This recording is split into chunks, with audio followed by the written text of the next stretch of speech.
Did you know that the flares cost and also the order that they come in actually vary from account to account?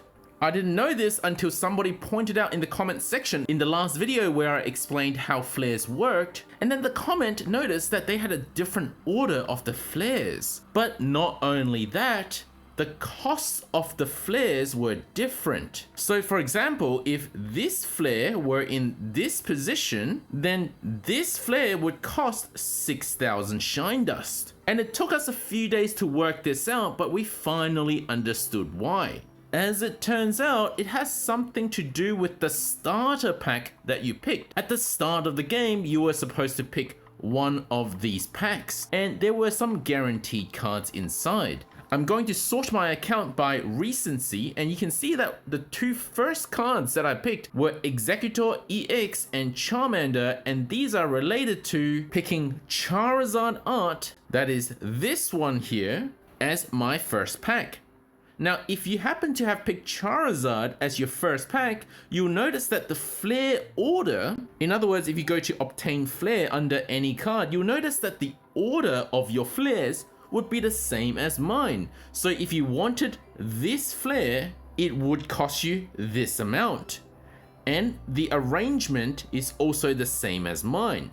But if you happen to have picked one of these other packs instead, then the cost and the order of the flares showing up will differ.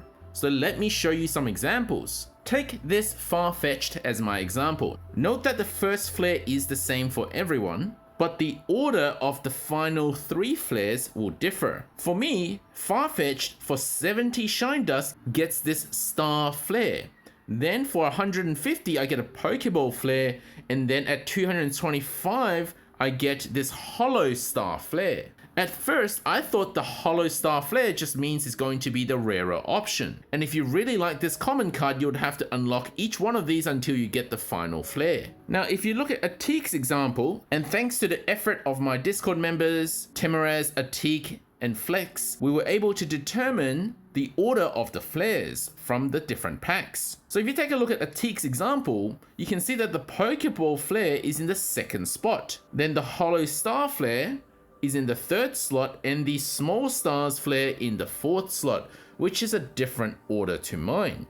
But it is the same order as anyone else who picked the Mewtwo pack at the start of the game. For example, this is Flex's Far-Fetched flare. You can see again, Pokeball is in the 2nd slot, Hollow Stars in the 3rd, and then the small stars in the 4th. Here is another example. This is my 1-star Charmander, and I've got the blue star, the flame, and then the burst flare in this order. In contrast, Piggy, who picked Pikachu as her first pack, got burst, then blue star, then flame flare. And once again, the order matters because it costs different amount of shine dust. So then you might be wondering why the hell this is. At first, we thought it may be a bug, because it wouldn't make sense for some people to get a certain flare cheaper. For example, I really like the flame flare, it just makes sense for Charmander. Imagine if it costed you more to get this flare, or it cost someone else less to get this flare. It would seem unfair. But then I thought maybe it's to do with trading,